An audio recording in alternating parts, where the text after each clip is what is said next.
ಚಿತ್ರದುರ್ಗದ ರೇಣುಕಾಸ್ವಾಮಿ ಕೊಲೆ ಪ್ರಕರಣಕ್ಕೆ ಸಂಬಂಧಪಟ್ಟಂತೆ ದರ್ಶನ್ ಹಾಗೂ ಅವರ ಗ್ಯಾಂಗ್ ಈಗಾಗಲೇ ಪರಪ್ಪನ ಅಗ್ರಹಾರ ಜೈಲು ಪಾಲಾಗಿದೆ.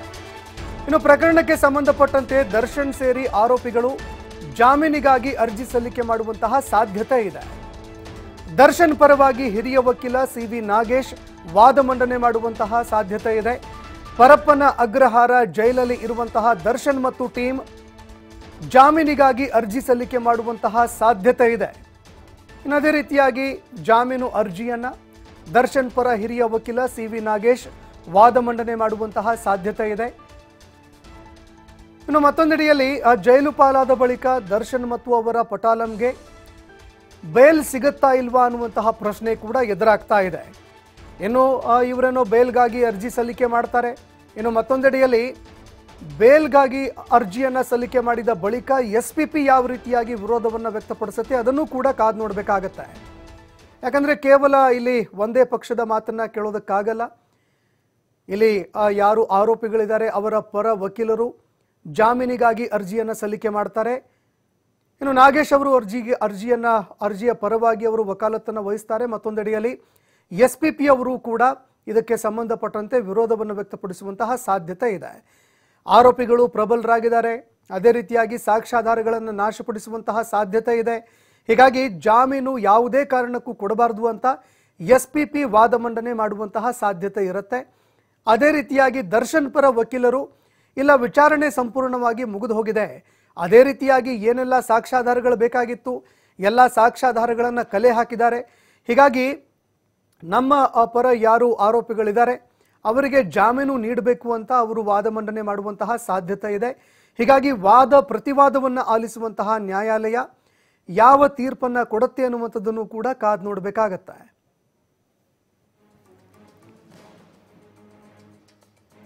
ಈ ಬಗ್ಗೆ ಮತ್ತಷ್ಟು ಮಾಹಿತಿಯನ್ನ ಕೊಡ್ತಾ ಹೋಗ್ತಾರೆ ಪ್ರತಿನಿಧಿ ಸಂತೋಷ್ ಪಟೇಲ್ ಫೋನ್ ಸಂಪರ್ಕದಲ್ಲಿ ಜಾಯ್ನ್ ಆಗಿದ್ದಾರೆ.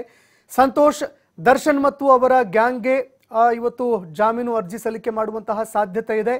ಜಾಮೀನು ಸಿಗುವಂತಹ ಸಾಧ್ಯತೆಗಳು ಎಷ್ಟರ ಮಟ್ಟಿಗಿದೆ?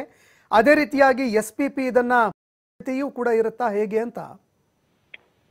ಸಂತೋಷ್, ರೇಣುಕಾಸ್ವಾಮಿ ಹತ್ಯೆ ಆರೋಪಗಳು ಈಗಾಗಲೇ ಜೈಲು ಸೇರಿರುವಂತಹ ಆರೋಪಗಳು ಇಷ್ಟು ದಿನ ಪೊಲೀಸ್ ಕಸ್ಟಡಿಯಲ್ಲಿದ್ರು. ಪೊಲೀಸ್ ಕಸ್ಟಡಿಯಲ್ಲಿ ಇದ್ದಂತ ಸಂದರ್ಭದಲ್ಲಿ ಯಾವುದೇ ಆರೋಪಿ ಜಾಮೀನಿಗೆ ಹಾಕೊಂಡ್ರು ಆತನಿಗೆ ಜಾಮೀನು ಸಿಗುವಂತದ್ದು ತುಂಬಾ ಕಡಿಮೆ ಇರುತ್ತೆ. ಹೀಗಾಗಿ ಆ ಸಂದರ್ಭದಲ್ಲಿ ಯಾರು ಕೂಡ ಜಾಮೀನು ಅರ್ಜಿಯನ್ನ ಹಾಕೊಳ್ಳೋದಿಲ್ಲ. ಕೊಲೆ ಪ್ರಕರಣ ಆಗಿರುವ ಹಿನ್ನೆಲೆಯಲ್ಲಿ ಇದೀಗ ಎಲ್ರೂ ಕೂಡ ಪ್ರಕರಣದ ತನಿಖೆ ಒಂದು ಹಂತಕ್ಕೆ ತಲುಪಿರುವಂತದ್ದು. ಅದನ್ನ ಮುಗಿಸಿ ಎಲ್ರೂ ಕೂಡ ಈಗಾಗಲೇ ಜೈಲಿಗೆ ಅಂದ್ರೆ ನ್ಯಾಯಾಂಗ ಬಂಧನಕ್ಕೆ ಅವ್ರನ್ನ ಒಪ್ಪಿಸಿರುವಂತದ್ದು.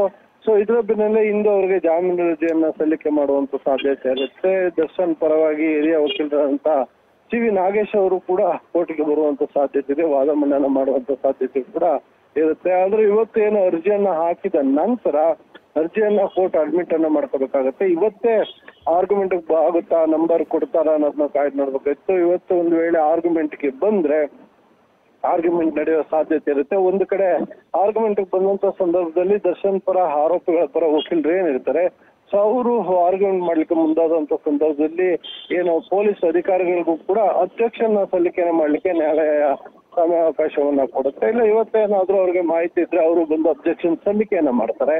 ಒಂದು ವೇಳೆ ಇವರಿಗೆ ಮಾಹಿತಿಯನ್ನ ಕೊಡದಿದ್ರೆ ಅಂದ್ರೆ ನಾಳೆಗೆ ಅಬ್ಜೆಕ್ಷನ್ ಸಲ್ಲಿಕೆಯನ್ನ ಮಾಡ್ಲಿಕ್ಕೆ 1 ದಿನ ಇಲ್ಲ 2 ದಿನಗಳ ಕಾಲ 3-4 ದಿನಗಳ ಕಾಲ ಸಮಯಾವಕಾಶ ಕೊಟ್ಟು ಅರ್ಜಿಯ ವಿಚಾರಣೆಯನ್ನ ಮುಂದೂಡುವ ಸಾಧ್ಯತೆ ಇರುತ್ತೆ.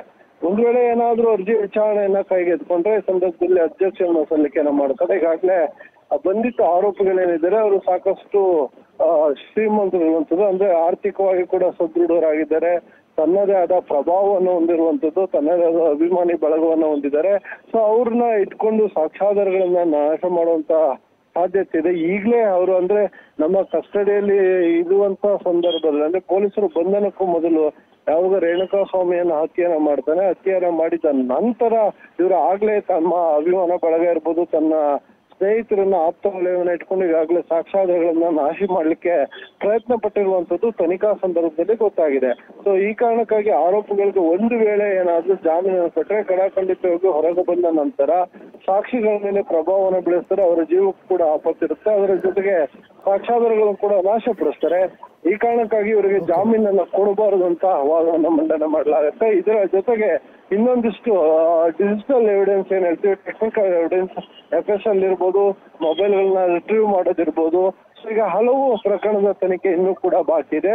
ಪ್ರಕರಣ ತನಿಖಾ ಹಂತದಲ್ಲಿರುವಾಗಲೇ ಆರೋಪಿಗಳಿಗೆ ಯಾವುದೇ ಕಾರಣಕ್ಕೂ ಜಾಮೀನನ್ನ ನೀಡಬಾರದು ಅಂತ ಹೇಳಿ ಪೊಲೀಸರು ಕೂಡ ಅಬ್ಜೆಕ್ಷನ್ ಸಲ್ಲಿಸುವ ಸಾಧ್ಯತೆ ಇರುತ್ತೆ. ಹೀಗಾಗಿ ಒಂದ್ ವೇಳೆ ಏನು ಪ್ರಕರಣದ ವಾದ ಪ್ರತಿವಾದನ ಅರ್ಜಿ ವಜಾಗುವ ಸಾಧ್ಯತೆ ಕೂಡ ಇರುವಂತದ್ದು.